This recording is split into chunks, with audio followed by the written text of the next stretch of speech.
sou um péssimo orador, essa história de ler os pedaços, falar e tal. Eu pulei algumas coisas, certamente pulei outras, mas só chamar a atenção que um dos pesquisadores, que não foi assinalado aqui, foi o Antônio Carlos Souza Lima, né, nosso colega aqui do PPGás, com o projeto Administração Pública e Clientelismo do Estado. Né?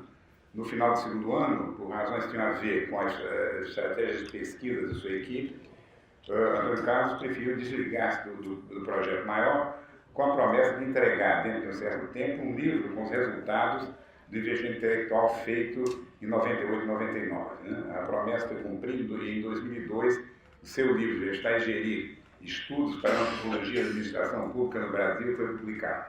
Tá? Também, não mencionei aqui, a Karina Kushner, que você mencionou aqui, que tinha um projeto Rituais de Mediadores no processo eleitoral e que também enfim, fez publicações aí conosco. Tá? Aos pouquinhos, eu vou acrescentando. Vou passar a palavra então para o professor Zé Sérgio, do TOPS. Então, obrigado John. Bom dia também a todos e a todas. Eu iria retomar aqui como eu estou ligado a essa origem do NUAP, um pouco fortuitamente, eu vou começar falando dessa origem que o Moacir mencionou já falou. É que justamente surgiu no meados dos anos 90, eu acho que era em 96, mais precisamente, né, 2 anos depois da posse do governo Fernando Henrique Cardoso. Então foi articulado, né, uma nova modalidade de edital, né, de financiamento às ciências, né, esse Pronex. Envolvia a FINEP, quer dizer, o Ministério da Ciência e o Ministério da Educação, etc. Então a coisa passava pela FINEP, que eu me lembre, CNPq, enfim, havia ali uma concentração de verbas para financiar esses projetos. Então, dentro da história assim, do PPGás, de ter já se desenvolvido, né, a partir de projetos coletivos ou em rede, ou semi-coletivos, etc., né, se viu ali uma oportunidade nos anos 90 de complicações, né, de financiamento, etc., para as universidades.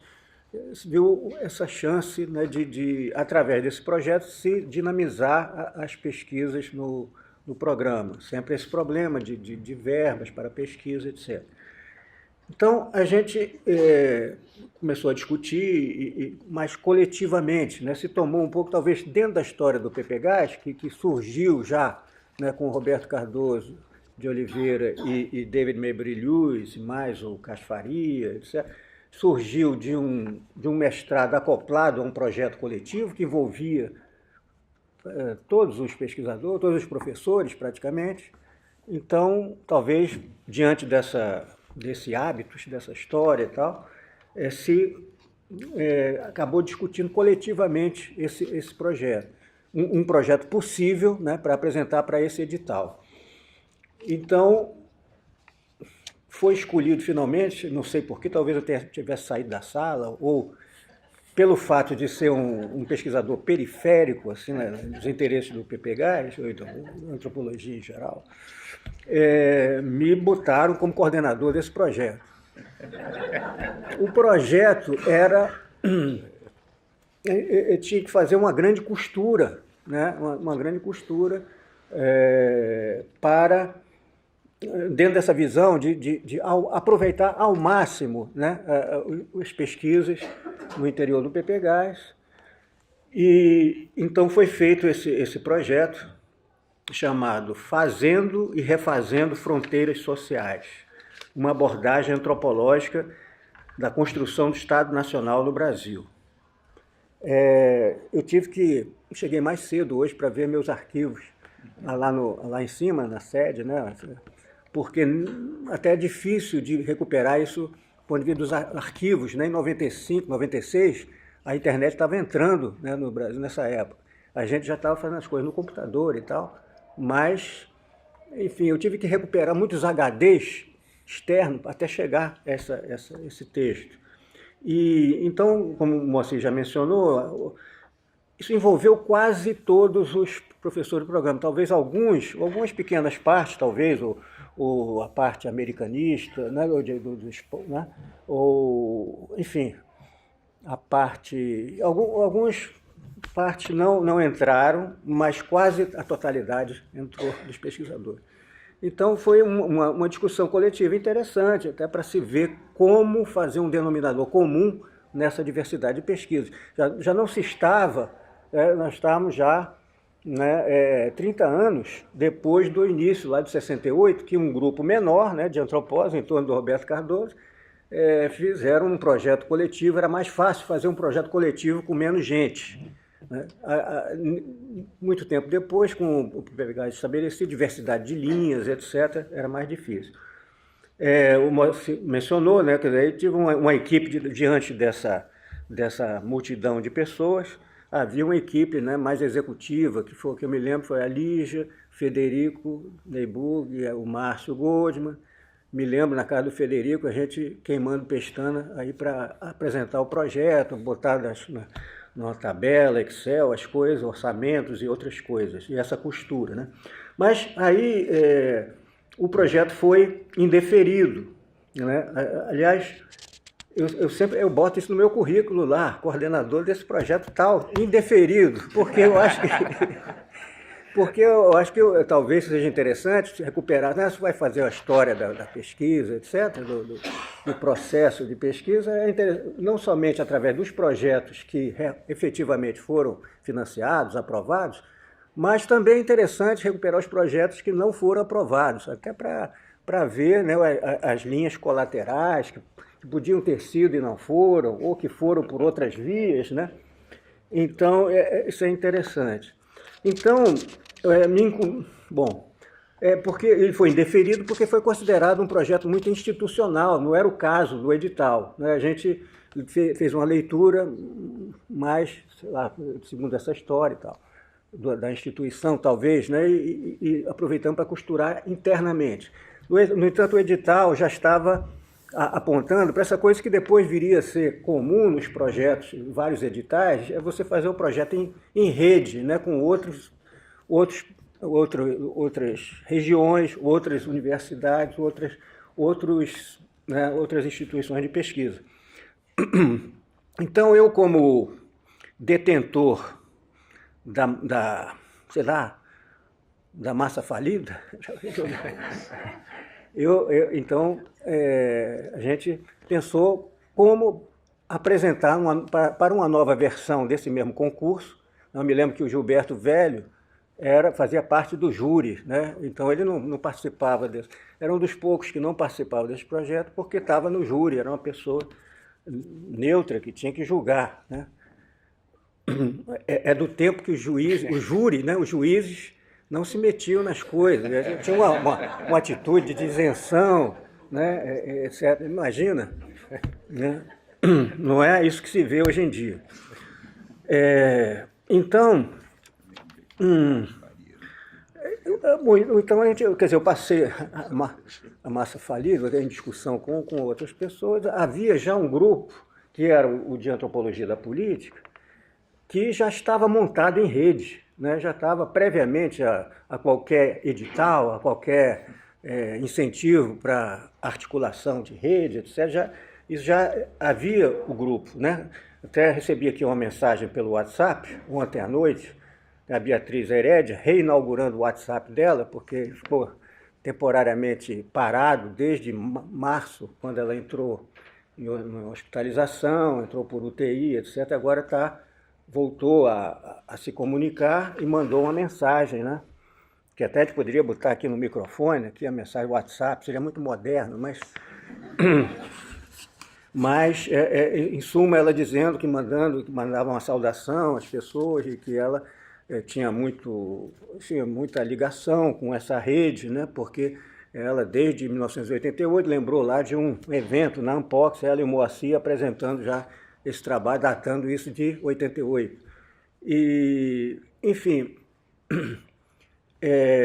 Por que eu ia falando isso, meu Deus? Estava falando da questão da massa falida. A massa falida. Então eu já vi esse grupo, né, em torno, né, do Moacir, da Beatriz, do César, o pessoal do Ceará, César e Irles, Marisa Peirano, né, Brasília. Então já havia essa articulação e eu me lembro que essa articulação tanto existia que estava reunida no convento das Freirinhas, em Santa Teresa, né? Eu me lembro que foi lá que eu fiz essa né? Entreguei a massa falida para eles. Porque eles, realmente, o grupo já obedecia essa coisa em rede. E, de fato, né, a partir do projeto que foi feito, em seguida, foi aprovado. Né? E se tornou, talvez por essa né, formação prévia ao próprio edital, né, foi um dos projetos mais elogiados, quem diria, né, pelas autoridades científicas, ou etc., né, ou públicas dessa área, porque produziu muito, fez um bocado de coisa, né? Basta ver o site atual, né, para ver a coisa com a coleção de livros, etc. Então, acabei entrando nessa rede, a qual eu não pertencia, né, mas o pessoal, acho que eu entrei com uma massa falida, o pessoal, não, entra aqui e tal. Mas, enfim, de fato, na mesma época, para vocês verem assim, a conjuntura de financiamento público no Brasil na época, né?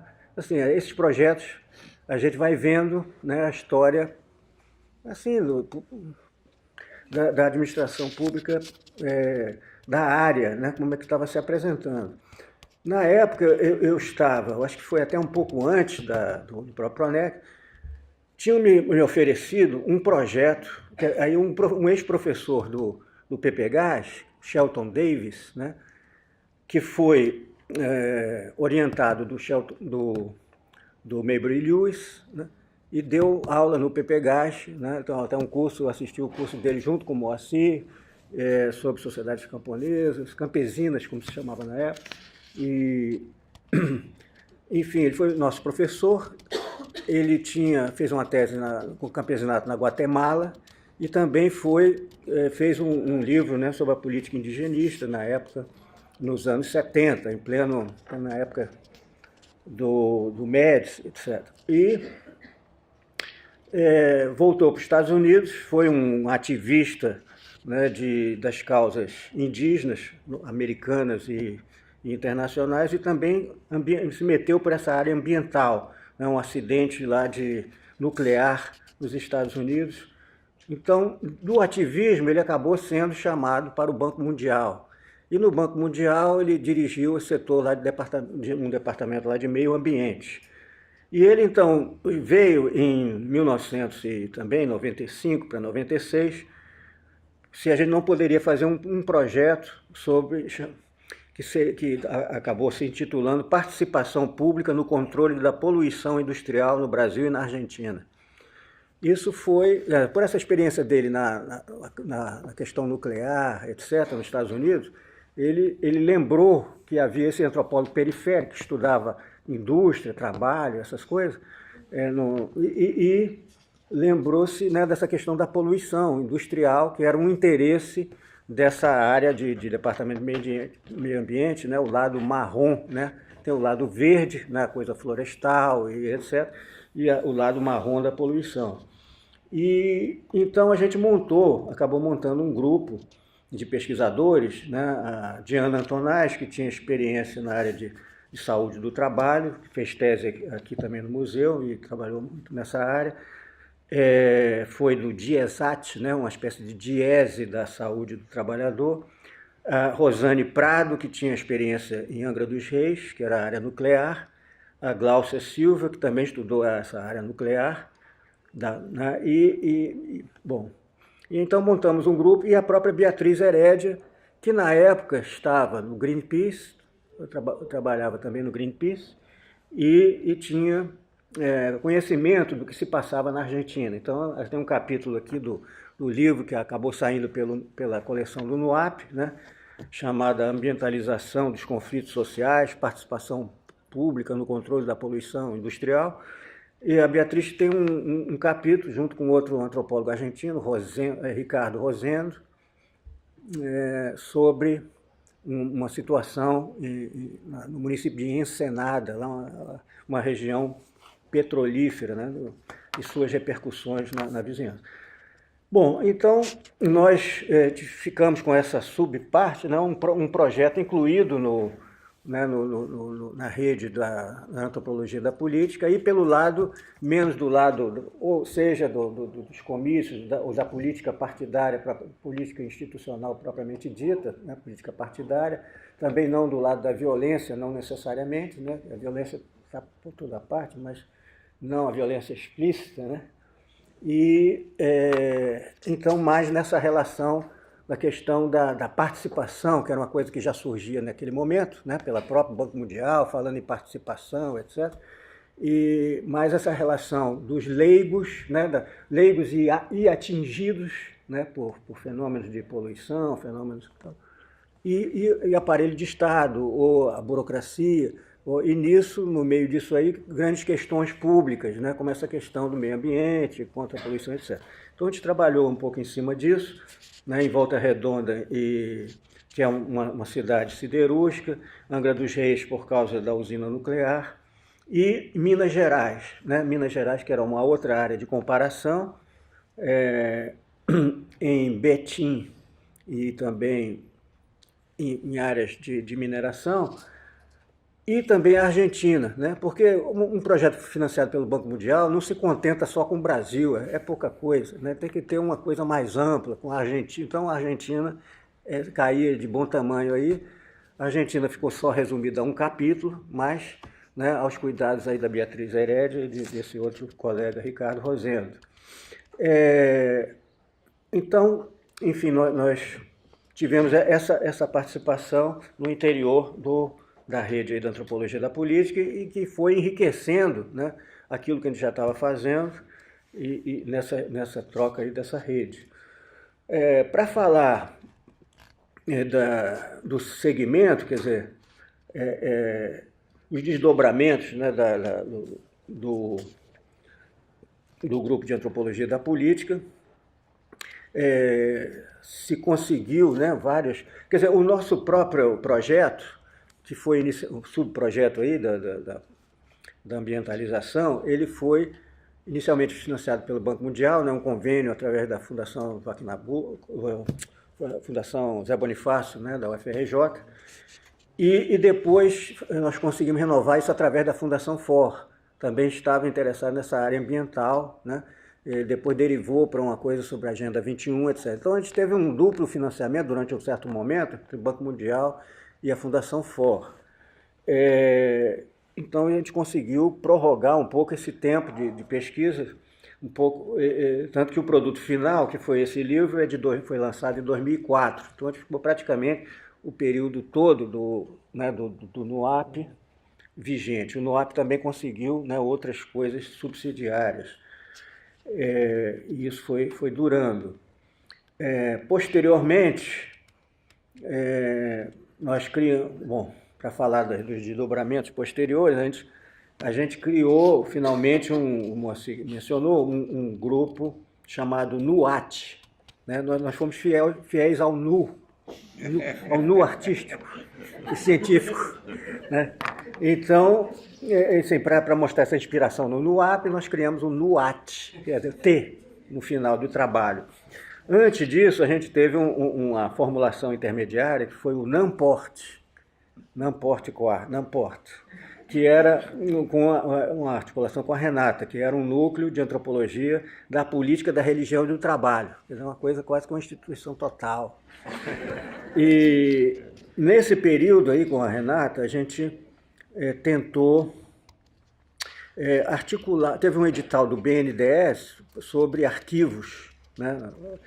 E a gente tentou reunir o que seria um arquivo emergente nosso, uma parte aqui do PPGás, em torno do Memória Camponesa, os acervos aí do NUAP, e mais esse projeto que o Moacir já mencionou de Memória Camponesa, mais umas filmagens que eu tinha feito num filme anterior, numa outra encarnação que eu tive em Recife, entre 2003 e 2005, 2006, né, acabamos produzindo um documentário chamado Tecido Memória, que é sobre a história dos trabalhadores têxteis em Pernambuco, e daí surgiu muito material visual, né, e muitos materiais de pesquisa, assim como havia esse projeto, o grande projeto de memória camponesa, que durou de 2004 a 2010, né, em várias áreas do país, recolhendo testemunhos e depoimentos de trabalhadores rurais, de lideranças sindicais de trabalhadores rurais.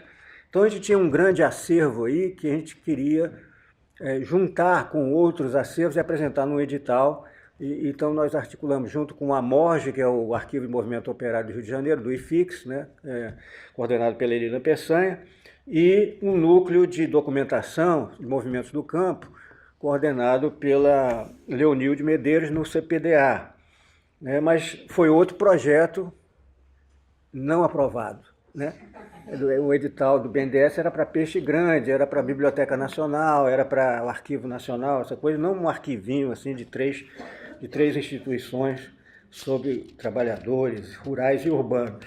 Mas isso serviu de base depois, posteriormente, para, lá no Colégio de Altos Estudos, né, que eu sou colega aqui do César, nessa rede de instituições metidas, que tem um nome metida besta, mas não é na realidade, né? Nós não somos.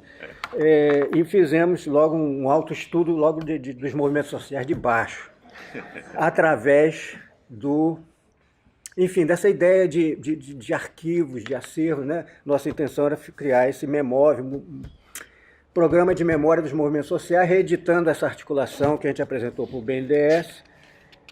Mas acabamos também fazendo um projeto, né, nesse momento, que foi esse de movimentos sociais e esfera pública, que já foi no outro momento, né, entre 2013 e 2014, e foi financiado pela Secretaria-Geral da Presidência da República, nessa época. Né? Então, enfim, para a gente ver a variedade de possíveis financiamentos, né, ao longo do tempo, até chegar a esse momento que a gente está de zero. Enfim. Mas, então, aí tem uma outra forma de antropologia da política, através dos movimentos sociais, né, e a esfera pública. Não deixa de estar presente essa preocupação, desde aquele projeto lá, Fazendo e Refazendo Fronteiras Sociais, passando pela antropologia da política. E a gente fez esse projeto aqui, que está no site, né, que é esse aqui, Movimentos Sociais e Esfera Pública. É só baixar em PDF. Antes disso, ainda para falar do NUAT, né, na nossa fidelidade ao NU artístico, que é coordenado junto com a Marta Chocari, que eu acho que está aqui, mas a luz não me deixa ver direito, que foi... O NUAT surgiu também dessa preocupação com o estudo sobre o trabalho e acabamos dando um curso em conjunto. A Marta estava com um pós-doc no PPGás, ela estudou mineiros, né? Então é dessas raras antropólogas que estudam coisas mais ligadas à indústria e trabalho industrial, essas coisas. E aí nós acabamos fazendo um curso que era ligado a biografias e narrativas, etc. E acabamos também publicando uma coletânea chamada Narrativas da Desigualdade, né? Já foi no bojo de um projeto da FINEP que o PPGás já tinha reeditado entre tempos, né? São coisas posteriores ao Pronex. Enfim, é isso. Eu acho que o NUAP, né, como a gente pode ver pelo site, hoje em dia já está lá cristalizado no site, a coleção de livros e a rede, né, que se reúne aqui, ampliada, né, já, né, com novos frutos, com esses frutos todos que foram mencionados aí pelo César, pelo Moacir, e que o John vai estar coordenando, vai continuando a dar seus frutos, né? Talvez não talvez com a abundância de recursos que havia nesse momento, visto de agora, né? Mas a rede está formada, né? E isso é o que interessa e que vai adiante.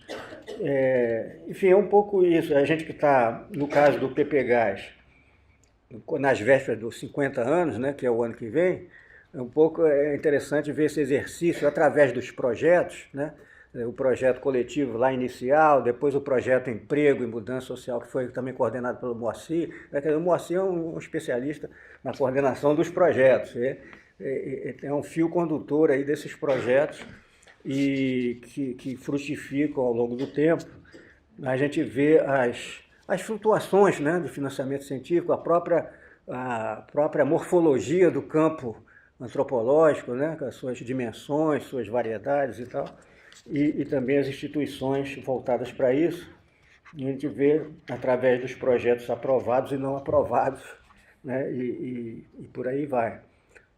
Então, acho que é basicamente isso, né, a gente continuar essa articulação, né, de antropologia da política ao longo dos anos, né, em várias regiões, né, e com novas gerações. E a antropologia da política agora também tem que resistir nessa conjuntura de política, assim, totalmente adversa para o campo científico, para o campo universitário, etc. Então, é isso, gente. Boa continuação.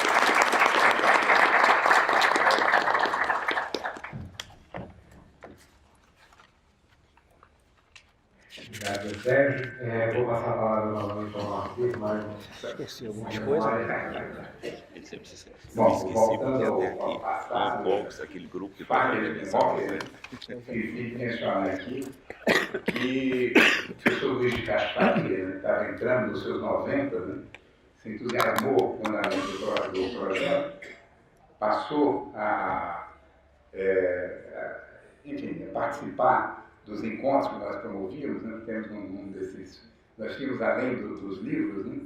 Tinham uns cadernos, né? Publicamos pouco, porque a coisa ficou muito cara, e num desses, inclusive, tem um artigo do Cachoari. Então, as nossas reuniões passou a comparecer e terminou um livro que já está em andamento, foi publicado na nossa coleção, Oliveira Viana de Saquarema, Alameda de São Boaventura, né? E esse livro é um dos que integram essa nossa coleção. E realmente o Castro, que, enfim, era mais antigo que o próprio Roberto Cardoso, né, que criou o Pepegás, né, que já estava aqui, né, já tinha acompanhado o Strauss nos anos 30 e coisas dessa hora. Bom, enquanto também é só um esclarecimento, também os trabalhos mais recentes, né, essa linha de pesquisa, minha Beatriz e tal, né, eu preferi só dar enfim, mencionar dentro de que projetos eles funcionaram, né, mas, sobretudo, quer dizer, achei desnecessário porque as pessoas que têm participado disso, né, estão aqui, né, vão estar falando de suas pesquisas, discutindo seus trabalhos nesses 3 dias aí, tá? Então é isso. Muito obrigado.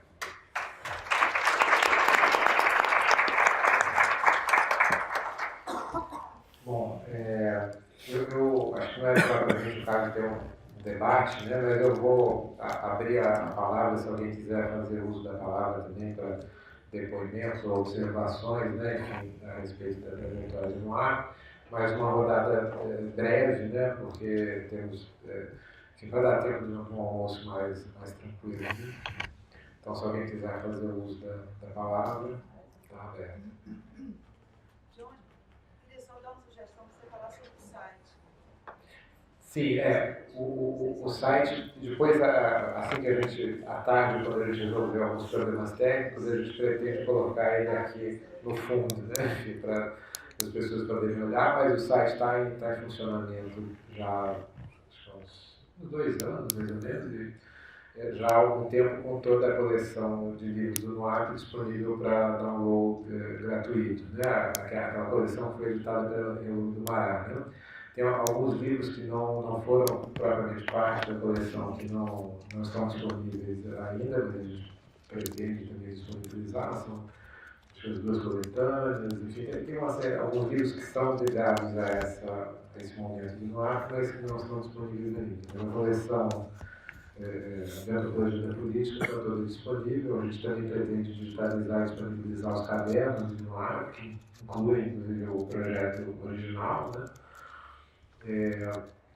E a gente pretende que o site, quer dizer, uma das ideias no futuro a curto prazo é fazer o site funcionar como também um ponto aí de contato dessa rede, disponibilizando publicações, inclusive desse encontro, a ideia é que a gente vai tentar organizar os anais desse encontro e colocar à disposição no site também, né? Então que ele sirva para circular informações sobre eventos que estão sendo feitos nos diferentes lugares e textos que as pessoas queiram compartilhar, né? Enfim, então agilizar dessa forma também, né? Alguém gostaria de... Federico?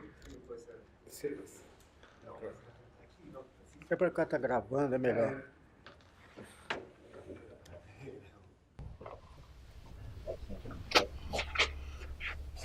Sim, era só para, enfim, primeiro manifestar minha satisfação enorme depois de 20 anos de estar aqui com os colegas e alô? Sim. Não, e acrescentar duas ou três coisas, depois bom, também vou falar na sexta e talvez retome algumas delas, mas me parece que a gente, enfim, humildemente não mede corretamente o impacto, digamos assim, da produção do núcleo nesses anos. Me parece que a gente deve, enfim, claro, fazer essa reunião já é uma forma de fazer o balanço, não? Mas são 30 e poucos livros, enfim, e a inauguração de uma série de áreas de pesquisa, não? Que realmente, enfim, eu sinto, acho que todos nós sabemos um pouco disso, mas é bom explicitar, mudaram a agenda os estudos sobre a política, não só no Brasil.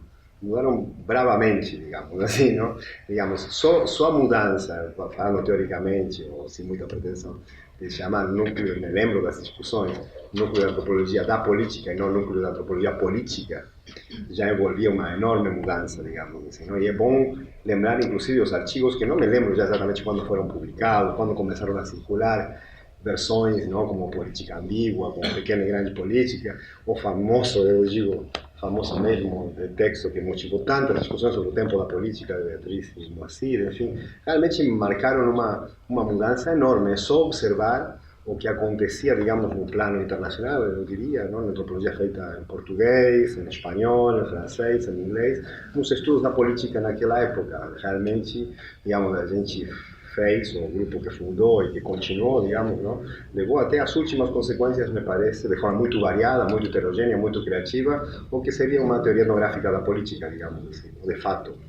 E essa mudança de nome, de não chamar a antropologia política, de discutir o que aparece muito bem formulado, pelo que eu me lembro, no projeto original que está naquele caderninho, não? Que é impressionante observar como isso, enfim, eu acho que não é só uma coisa de congratulação e de jogar flores para cima, não, me parece que é uma coisa séria e que teve um impacto que foi muito além do que a gente pode perceber num pequeno círculo, enfim, claro, carioca, brasileiro, eu diria, não? Teve algo, acho que Marcos Otávio publicou coisas na França, fazendo avaliações, enfim, que são usadas, algumas coisas em inglês, enfim, eu acho que realmente me parece que vale a pena, no decorrer das discussões, não lembrar o que estava acontecendo nos estudos antropológicos sobre a política no final dos anos 80, anos 90, que era uma coisa, enfim, periférica de alguma maneira, não? Ou se estudavam instituições, um pouco eleições, mas de forma alguma, digamos assim, um investimento pesado etnográfico, com etnografias de longo prazo, não? Mudando e abrindo campos novos. É só observar o programa desse seminário, não? Questões que, claro, que eram clássicas na antropologia que se fazia no Brasil, notadamente no PPGás, relativas à família, mobilidade, circulação de pessoas, enfim, eleições, sindicatos, políticas públicas, enfim, uma irradiação, digamos, enorme, não? Então, me parece que vale a pena, aos poucos, digamos assim, essa é uma das coisas que acho interessante dessa reunião, voltar atrás e observar em que sentido, humildemente, mas, enfim, firmemente, a produção do núcleo realmente revolucionou uma área de pesquisa na antropologia no plano internacional, abrindo novas perspectivas, juntando coisas que não se juntavam, aplicando, digamos assim, o método etnográfico, o ABC da disciplina, compartilhando a percepção de César, que não é só antropológica, digamos, é uma forma de compreender o mundo social, não? Que acho que vale a pena sublinhar, digamos assim, não? O efeito propriamente teórico de produção de conhecimento que se mostra de forma tão extensa na coleção de livros, mas vai muito além da própria coleção de livros. Não? Então, quer dizer, voltar atrás no tempo e ver o que estava acontecendo na antropologia brasileira, na antropologia no plano internacional, nas perguntas sobre política, e ver até que ponto, digamos assim, o que foi feito a partir da criação do NOAP teve um efeito realmente teórico de produção de conhecimento, eu diria revolucionário, assim, sem querer jogar flores à toa, digamos, mas seriamente falando. Não? Depois a gente pode pensar melhor quais são os pontos. Não? Me parece que essa ideia de antropologia da política, de levar as últimas consequências de uma abordagem etnográfica da política, é uma coisa que até então não tinha se ensaiado dessa forma. Só besteira, digamos assim. Então eu queria agradecer ao Moacir, ao César e ao Zé Sérgio pelas falas dessa manhã, né? Você Encerrar a mesa e... Ok, obrigado pessoal.